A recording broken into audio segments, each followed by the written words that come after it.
Hello, network marketing professionals. I'm Tim Sales. There's a stock trader by the name of Bill Ackman who has announced to the media that he is betting against Herbalife stock and that he thinks Herbalife is a pyramid scheme. Just so you know, I am not and never have been with Herbalife. Mr. Ackman has apparently shorted 20 million shares of Herbalife stock. Shorting a stock is a term used to describe he is betting the stock price will go down. If the stock price moves down $1, Bill Ackman makes $20 million.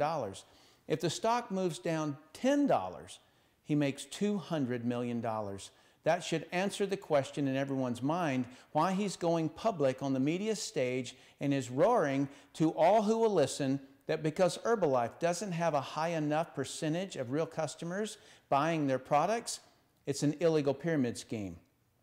And he's also claiming that Herbalife preys on the financially unsophisticated. He's saying that he is trying to save the victims in Herbalife that can't save themselves. There's 3 points that I want to make. Point 1, I'm sorry to doubt Mr. Ackman's sincerity, but placing a $1 billion bet against Herbalife before he made the comment that Herbalife preys on the poor makes no sequential sense if his intent is to save people from harm, because many of Herbalife's distributors own the stock also. Perhaps had he opened an Herbalife Poor People Foundation and pledged the profits that he and his company, Pershing Square, earn off the drop of Herbalife stock, then maybe I'd believe he truly cared about those poor Herbalife victims. Point 2. Mr. Ackman claims Herbalife doesn't have a high enough percentage of products that move to real consumers, therefore it must be a pyramid scheme. The thing I want everyone in the network marketing industry to understand is that a stock trader, including Mr. Ackman, has 0% of their profits that come from real products sold to a real consumer. Obviously, a stock trader's business model is different, but at a fundamental level, Mr. Ackman is criticizing Herbalife distributors for not selling enough products to retail customers, yet stock traders sell no products. I think this is a case of the pot calling the kettle black. Point 3. Concerning Mr. Ackman's comment that Herbalife targets the financially unsophisticated, I would have been his definition of financially unsophisticated. Because when I joined MLM, I was in the military earning under $20,000 a year. I think my lack of financial sophistication prohibits me from understanding investments the way that he sees them. To me, an investment, to be a good investment, always requires someone to pay more for it. This is true in stocks, real estate, coins, paintings. When there are no more people willing to pay a higher price, the price of the investment collapses and everyone other than the sophisticated trader who sold out at the top loses some or all of their money. I want you to think about something. When a stock trader buys a stock and later sees it selling off and wants to lock in his profits or prevent further losses, who does he sell his shares to?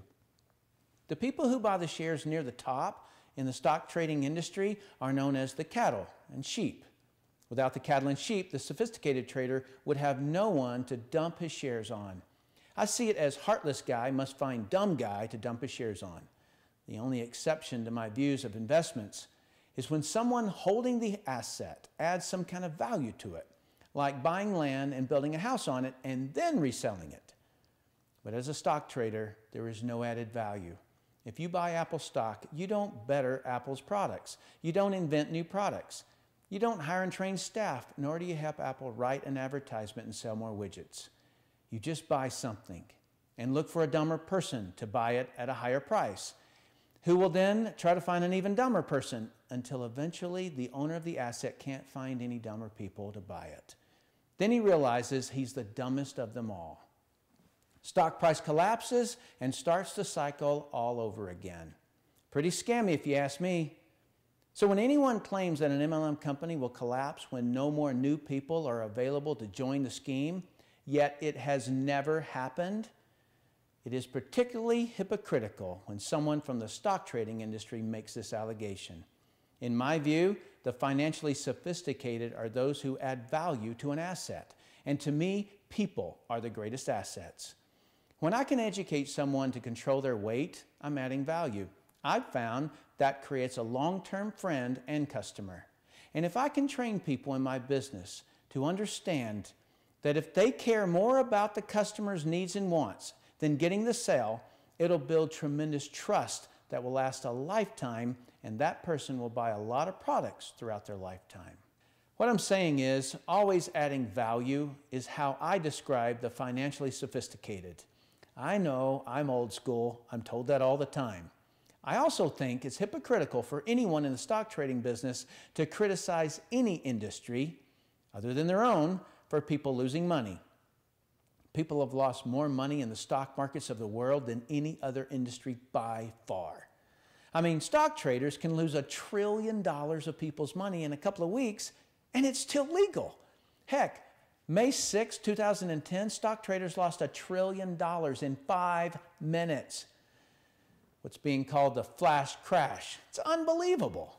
A quick message to the media.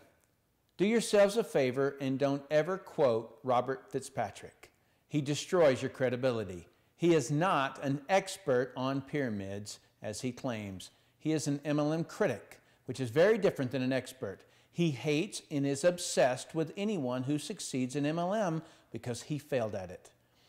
That he won't accept MLM as being legal, he has total disobedience and disregard for established law. Every problem in the industry that he brings up, I could discredit with undeniable facts in seconds. The only people who fall for his fabrications and out-of-context statements are people who know nothing about MLM, pyramids, and Ponzi schemes.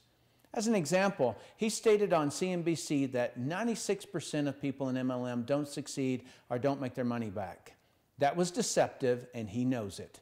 He didn't factor in people who upgrade from customer to distributor so they can get the products at wholesale. He also doesn't compare that statistic to any other comparable industries. Mr. Fitzpatrick should become an advocate of something instead of a critic of something. Start an industry where 96% succeed in it, and maybe I'll join you. Journalists and the media need to understand something. The MLM industry has been around for over 50 years. There are approximately 74 million people involved at some level. Over 70% of the U.S. population has bought a product from us. Maybe 40 years ago, you could break a news story about someone being deceived by an MLM company, but there is no breaking story here. The public already knows about MLM, and the government already regulates MLM. The media has ganged up on and attacked the multi-level marketing industry about every 3 to 5 years, but their content used in the attacks has not changed in 50 years. It's the same old stuff. What they accuse each company they attack of is what the Federal Trade Commission sued Amway for 35 years ago and lost. One of the facts that came out of that suit, which is never mentioned in the media, was that Amway proved that people lower in the ranks did in fact make more money than people higher in the ranks. When you know this fact, it's impossible to attach the word pyramid to the MLM structure. Because a pyramid scheme is each level earning less. Therefore, the people at the top are making all the money. And in MLM, I don't know a single company, and I know hundreds, where the first person in the business is making the most money. Also, if you're in the media and give a statistic of the MLM industry, please compare it to a similar industry. Otherwise, it becomes very obvious you're writing a biased story. My point is, between the media attacking and the government regulating us, if we had any skeletons in our closet, they've been sitting on the front porch for 50 years, and the government has already regulated those behaviors. So journalists, there's only one media story left to tell about the MLM industry. How can an industry so heavily regulated and so unfairly attacked continue to grow? We're not hurting people in MLM any more than any other industry is hurting people. In a large survey of people active and not active in our industry, it was found 91% of direct sellers had their expectation of a business met or exceeded. So the majority of our people are happy. If that same person who started in MLM instead started selling real estate or insurance, or started trading stocks, started an internet business, started a diet, or started trying to quit a bad habit. Just as many people would fail. Since no one else is willing to confront the elephant in the room, I will. The overwhelming majority of everyone fails at everything. That is fact, and it sucks. The reason that I am in the multi-level marketing industry and in no other industry is because, at least in our industry, there are a minimum of 3 to 4 levels of people who have a financial interest in this person's success. And to that end, we do countless training meetings to educate them. We do social events that increase their perseverance. We even stack new people and customers under them to increase their confidence and their bonus checks. You will not find a more selfless group of leaders anywhere.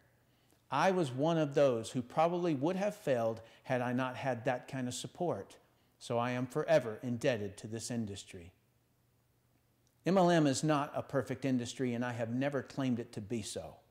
But when I compare each industry that someone could earn good money in, be it franchise, be it traditional business, be it stock trading, MLM always wins because of the lower startup costs and infrastructure of support and training. I want the MLM industry better than it is now.